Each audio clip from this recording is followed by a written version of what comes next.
Joining us now, Representative Mike Kelly, Republican from Pennsylvania. Congressman, thanks for joining us. Oh, thanks for having me, Joe. I sure appreciate it. Sure. So Obamacare obviously is the only story that we're talking about right now.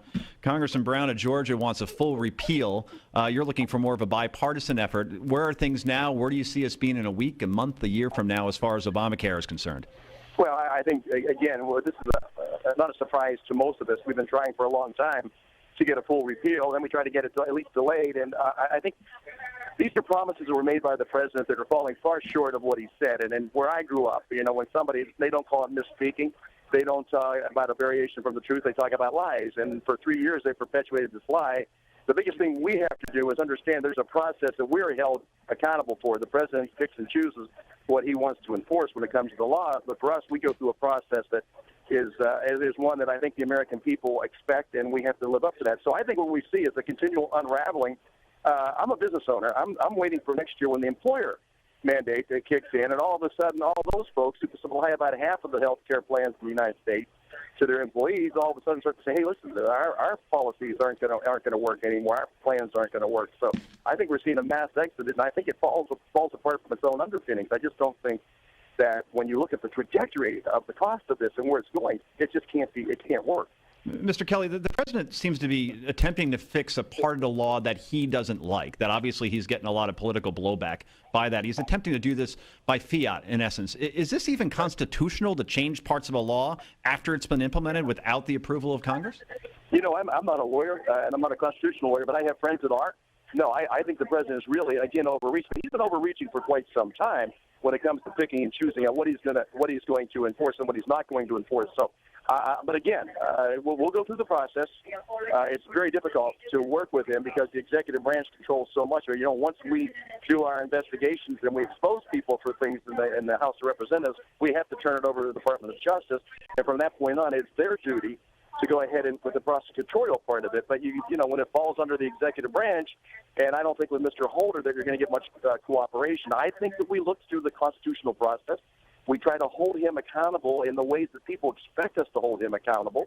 And I think we turn it away from about him as a person because that seems to be the problem all the time. People say, I kind of like him. It has nothing to do with his personality with me. It has all to do with his performance, and more importantly, his lack of performance and the inability to actually run this country the right way. He's great at running for election, but he's not very good at running the country. And I think this last part, where they've known for 3 years, Joe, come on, 3 years they've continued this lie. I just don't think you can survive that.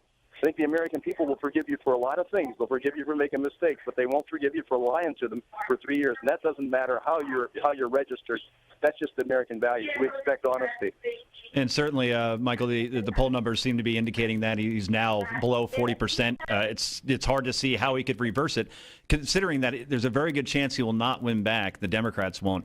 Congress in 2014. Therefore, he's not going to get through any kind of big legislation, anything that resembles big government. That's usually the Obama mantra. So I say that this is probably a lame duck presidency at this point, simply because they can't win back Congress, and no Democrat would even think about putting forth any sort of legislation that resembles a big government program right now. And I think that'll be the case for the long term. Would you agree? Yeah, and I do agree. And I think that one of the excuses the president uses, you got to understand, he says it's such a large bureaucracy, it's hard to work within the framework, and we can't do the things we'd like to do. Well, you know what? Then why do you keep trying to expand it? If it doesn't work, it doesn't work. And I just think the American people now understand that this is a lame duck president who's really going to have a difficult time getting anything done from here on out. A rudderless ship, certainly. There's only about 39 days, shopping days left till Christmas, and a ghost of Christmas past came onto our TV screens this week, and that is Bill Clinton. Doesn't hold any office, but certainly it seems when he called out the president for breaking a promise, that's when we saw the President Obama we saw yesterday, which was a very contrite, very apologetic president. I think even though Bill Clinton doesn't hold office, he certainly seems to be a guy that has a lot of influence with the American people, maybe even more so than a sitting president himself. Do you think that was a turning point in this whole, I mean, obviously the turning point's the website not working, but Bill Clinton certainly calling out President Obama, that had to be just a blow to the president who depended on the president so much, President Clinton that is, during the 2012 campaign. Yeah, and I agree with you, Joe. There's an old saying that paybacks are hell. I think the Clintons have been very patient and waited for their opening and their opportunity. what Bill Clinton did to the president the other day would kind of make him irrelevant.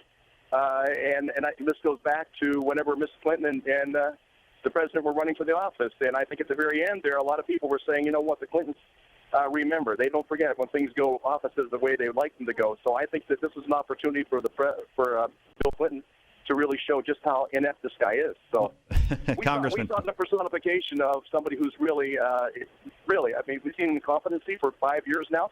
This is kind of the culmination of it. And these are people that talk the talk but cannot walk the walk. Congressman, your last name is Kelly. I assume you're mostly Irish, correct? Yeah. Okay. We call that, my mother's maiden name was Gallagher, and we call that Irish amnesia, where you forget everything but the grudge. And the Clintons, you would think, are Irish because they play it so well. I mean, Hillary is already distancing herself from Bill Clinton like Secretariat, and Bill Clinton broke out the whip, and she's kind of doing here, I think, what she did in 2008, which is Iraq War. I didn't vote for any Iraq War, and the same thing here. While she didn't vote for Obamacare, she was an architect back in 1993 for universal health care. So do you see this being a big issue in 2016 for Hillary Clinton, that she's going to have to somehow defend this debacle that we've seen to this point?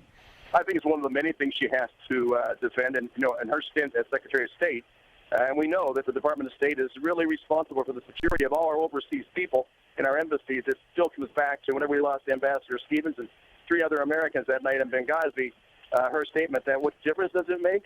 It's going to make a huge difference. The American people do not forget those type of statements, and they do not forget past performance or lack of performance. So I think while Mr. Clinton is very popular right now, those things always come back to haunt you, and those are things people file away.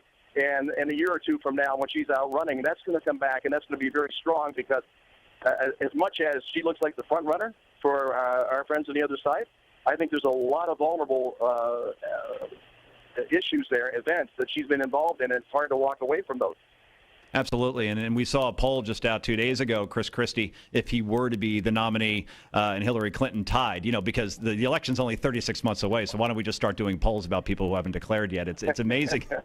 Yeah. Well, we're in a nation that we've gotten to the point. I remember when I was a kid growing up, every once in a while we got to go out and have dinner. Well, shoot, today, I mean, you yell into a speaker what you want to eat. You walk up to a window, you throw the money in one window, you go down about another 50 feet, and they throw the food out at you. These are all moments that happen very quickly, and what happens today is sometimes forgotten very quickly. But I would just say that as we look into the future, there are going to be other people to emerge. I would love to see somebody who's actually